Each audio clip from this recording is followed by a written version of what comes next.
안녕하세요. 디지털 금융경제 전문 뉴스 리얼타임 빗썸 함께할 전 김수아입니다. 1월 셋째 주 화요일 시장 동향과 최신 토픽을 전해드립니다. 오늘의 가상자산 시세와 시장 상황 살펴보겠습니다. 비트코인이 좀처럼 힘을 내지 못하고 박스권 횡보를 이어가고 있습니다. 이더리움과 리플도 약세를 보이고 있는데요. 미국 연준의 금리 인하 가능성이 후퇴하면서 투자 심리가 좀처럼 살아나지 못하고 있습니다. 다만 한편에서는 트럼프 미국 대통령 당선인 취임식 전후로 가상자산 친화적인 정책이 발표될 가능성에 기대를 걸고 있습니다. 이번 주 미국 물가지표들이 줄줄이 발표됩니다. 화요일 생산자 물가지수에 이어 수요일 소비자 물가지수가 나오고요. 이어서 목요일 한은의 올해 첫 기준금리 결정이 있습니다. 한 주간의 경제 일정 챙기시면서 포트폴리오 세우시면 좋을 것 같습니다. 이번 주 한국은행이 기준금리를 결정합니다.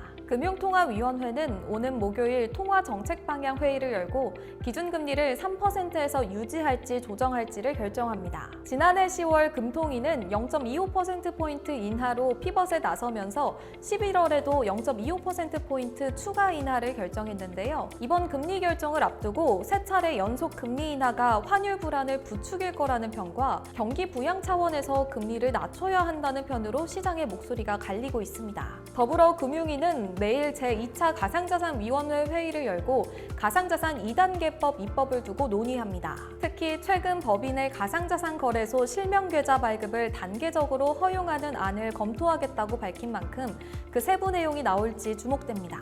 도널드 트럼프 미국 대통령 당선인은 취임 날인 오는 20일 하루만큼은 독재자가 되겠다고 공언해 왔습니다. 의회를 통하지 않고 즉각 효력을 낼 수 있는 행정명령을 통해 공약 중에 할 수 있는 건 곧바로 실시하겠다는 겁니다. 트럼프 당선인은 취임과 동시에 100개가 넘는 행정명령을 내릴 준비를 마쳤다고 하는데요. 가상자산과 인공지능, 세금 정책과 에너지를 포함한 다양한 부분에서 즉시 실행할 행정명령으로 예상됩니다. 한편 트럼프 당선인은 가상자산의 친화적인 폴 애킨스를 증권거래위원회 위원장으로 지명했고 가상자산 산업정책 조언을 위한 자문팀도 꾸릴 계획입니다. 시장에서는 트럼프 당선인 취임 날 비트코인 비추강 같은 행정명령에 서명할 걸로 기대하고 있습니다.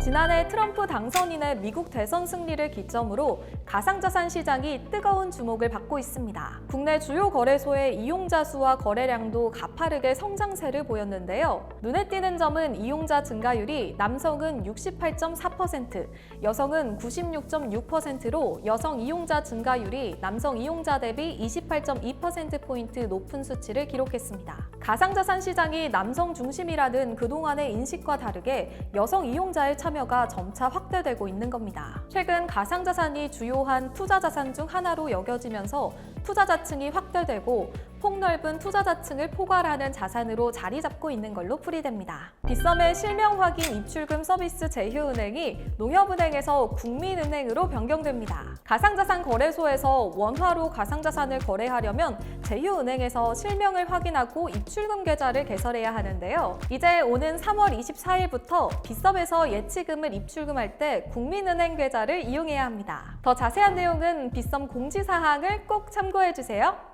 오늘의 리얼타임 빗썸을 마칩니다. 매주 화요일과 금요일 저녁 6시 생생한 소식들을 전해드립니다. 시청해주신 여러분 고맙습니다.